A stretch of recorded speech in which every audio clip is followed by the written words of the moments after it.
அனைவருக்கும் வணக்கம்.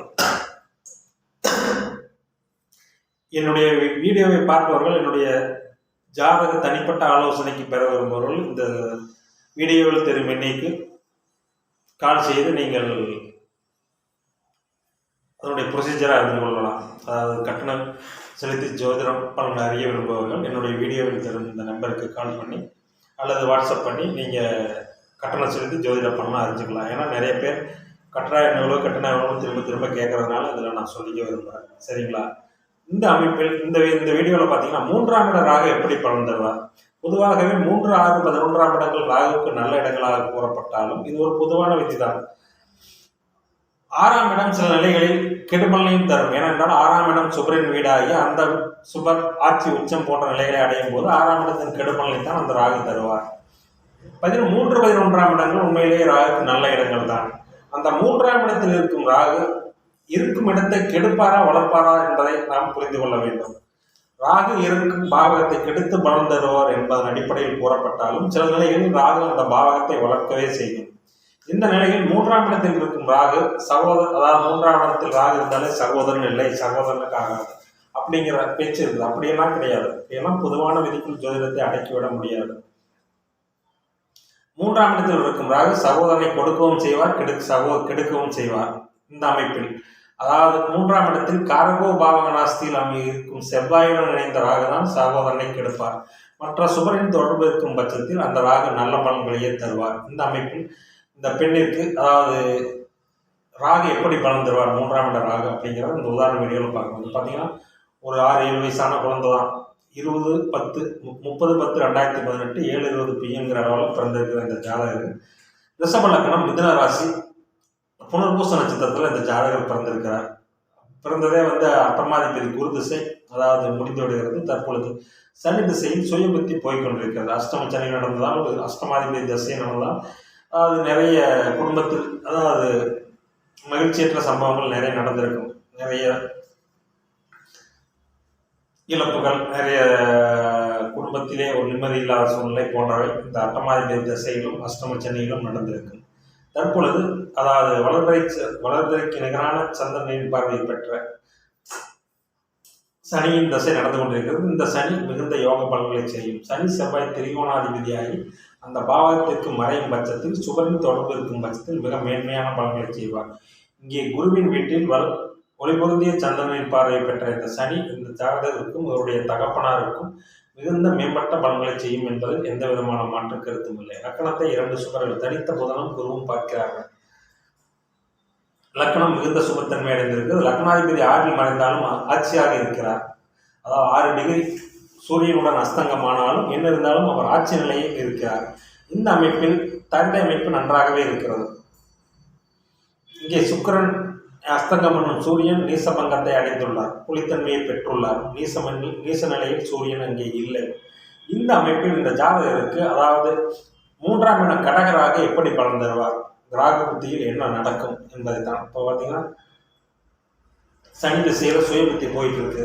சனி பார்த்தீங்கன்னா மூல நட்சத்திரம் கேது சாரம் ஆகியிருக்கார். கேது செவ்வாயுடன் இணைந்திருக்கிறார். சாரத்தின் அடிப்படையில் பெரும்பாலும் பலன்கள் இல்லை என்றாலும் சில நிலையில் சாரத்தை நாம் எடுத்துக்கொள்ளத்தான் வேண்டும். இங்கே சனி பாக்கியாதிபதியாகி அடுத்த திசை நடத்துவார். இந்த சனி திசை மிக நன்றாகவே இருக்கும். இந்த ஜாதகருக்கு 8இல் மறைந்தாலும் சுபத்தன்மையுடன் இருக்கும் சனி இந்த ஜாதகரை தூர இடங்களுக்கு நகர்த்தி அதன் மூலமாக நல்ல வாழ்க்கையை இந்த ஜாதகருக்கு கொடுப்பார். இந்த ஜாதகரை பார்த்தீங்கன்னா குழந்தையா இருந்தாலும் மேக்ஸ் நல்லா சூப்பராக படிக்கக்கூடிய பொண்ணு. ஏன்னா சந்திர அதியோகத்தில் புதனும் குருவும் இருக்கிறதும், புதன் குருவும் அங்கே திக்பலத்தை இழந்து ஸ்தானபலம் திக்பலம் 2 இழந்து நிஷ்பலத்தை அடைந்தாலும் லக்கணத்தை பார்த்தால் லக்னம் மிகுந்த ஒளித்தன்மையிலிருந்து லக்னாதிபதியும் ஆட்சி பெற்றிருக்கார். எனவே நல்ல ராஜயோக சனி திசை, அடுத்தது புதன் திசை, அடுத்தடுத்து யோக திசைகள் வருவது இந்த குழந்தைக்கு பார்த்தீங்கன்னா உண்மையிலேயே ஆசீர்வதிக்கப்பட்ட குழந்தை என்றுதான் சொல்ல வேண்டும். சரி, இந்த குழந்தைக்கு இந்த 3ஆம் இடத்தில் இருக்கும் ராகு சகோதரரை கொடுப்பாரா கெடுப்பாரா? இங்கே மேம்போக்காக பார்த்தால் கடகராக நல்ல பலன்களை செய்வார் என்பது விதிதான். ஆனால் வீடு கொடுத்தவன் நன்றாக இருக்க வேண்டும். வீடு கொடுத்தவன் சனியின் பார்வையில் இருந்தாலும் அந்த ராகு செவ்வாயின் பார்வை டிகிரி அடிப்படையில் அந்த ராகுவுக்கு இல்லை. குருவின் பார்வையில் ராகு இருப்பதால் இந்த ராகு இந்த ஜாதகருக்கு நல்ல பலன்களை செய்யும். இந்த ராகு கண்டிப்பாக 3ஆம் இடத்தில் குருவின் பார்வையில் இருக்கிற ராகு இந்த ஜாதகருக்கு ஒரு இளைய சகோதரனை கண்டிப்பாக தருவார். ஏனென்று கேட்டால் 3ஆம் இடம் ததிபதி செவ்வாய், 3ஆம் இட ததிபதி கெட்டாலும் சகோதரகான செவ்வாய் கேதுவுடன் இணைந்திருக்கிறார். அதே சமயம் கடகராகு குருவின் பார்வையில் இருக்கிறார். பொதுவாக மேசம் கடகம் கன்னி மகரம் இதில் இருக்கும் ராகு நல்ல பலன்களை செய்வார். அது அந்த இடங்கள் 3 11ஆம் இடங்களாக வரும்போது நல்ல பலன்கள் நடக்கும். எனவே கடகராகு அதாவது சுயமாக நன்மையை செய்யும் அமைப்பை பெற்றவர். இந்த அமைப்பில் குருவின் பார்வை, குரு அங்கே அட்டமாதிபதி இல்லாமல் 8ஆம் வீட்டிற்கு 12இல் மறைந்து 11ஆம் வீட்டோடு தொடர்பு கொள்வார். 11ஆம் அதிபதியின் பார்வையை பெற்ற ராகு மிக நல்ல பலன்களையே இந்த ஜாதகருக்கு செய்வார். அம்சத்தில் இந்த ராகு பார்த்தீங்கன்னா கண்ணில் இருக்கார். எனவே இந்த ஜாதகத்தை பார்த்தீங்கன்னா அதாவது இந்த ராகு சகோதரனை கொடுப்பாரே தவிர இந்த ஜாதகருக்கு சகோதரனை கெடுக்க மாட்டார். இங்கே செவ்வாய் அங்கேயே ராகுவுடன் இணைந்திருந்தால் கண்டிப்பாக ராகு காரகோபாவ நஸ்தி, செவ்வாய் திசையில் செய்யாட்டி ராகு திசையில் காரகோபாவ நஸ்தி நடக்கும். இங்கே செவ்வாயின் பார்வை டிகிரி அடிப்படையில் ராகுவுக்கு இல்லை.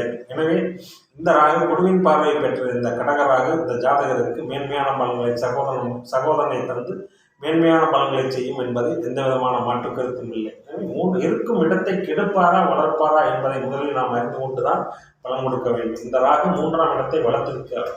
அங்கே சந்திரன் சனியின் பார்வையில் இருந்தாலும் இங்கே ராஜயோகாதிபதி பார்வையின் என்ற நிலையும் ஒன்றாகிறது. ஏன்னா காரக ரீதியான கெடுபலன்கள், அதாவது தாயாருக்கு சில உடல்நிலை பிரச்சனைகள் போன்றவற்றை தந்தாலும் இந்த கடகராகு இந்த ஜாதகருக்கு குருவின் பார்வையில் இருக்கிற இந்த கடகராக மிக மேன்மையான பலன்களை செய்வார். 3ஆம் இடத்தை வளர்ப்பார், கெடுக்க மாட்டார். எனவே ஒரு ராகுவுக்கு பலன் சொல்லும்போது அந்த ராகு அந்த வீட்டை கெடுத்திருக்கிறாரா வளர்த்திருக்கிறாரா என்றுதான் பலன் கூற வேண்டும். 6ஆம் இடத்தில் இருக்கும் ராகு அந்த வீட்டை கெடுக்க வேண்டும். அப்பொழுதுதான் அந்த ராகு நல்ல பலன்களை செய்யும். அந்த ராகுக்கு வீடு கொடுத்தவனும் கெட்டிருக்க வேண்டும். கெட்டிருக்க வேண்டுமா அந்த பாவத்துக்கு மறைஞ்சிருக்க வேண்டும். ஆனால் 3ஆம் இடம் அப்படி இல்லை. 3ஆம் இடம் சகாயம், சிறுதூர பயணம் போன்றவற்றை குறிக்கக்கூடிய 3ஆம் இடம் தைரியம், வீரியம், பராக்கிரமம் போன்றவற்றை குறிக்கக்கூடிய 3ஆம் இடம் இங்கே வலுவாக இருப்பதாலும் அந்த 3ஆம் இடத்தின் காரக கிரகமான செவ்வாய் கேதுவுடன் இணைந்திருக்கிறதால் இந்த 3ஆம் இடத்திலாக இந்த ஜாதகருக்கு நல்ல பலன்களையே செய்யும். நன்றி, வணக்கம்.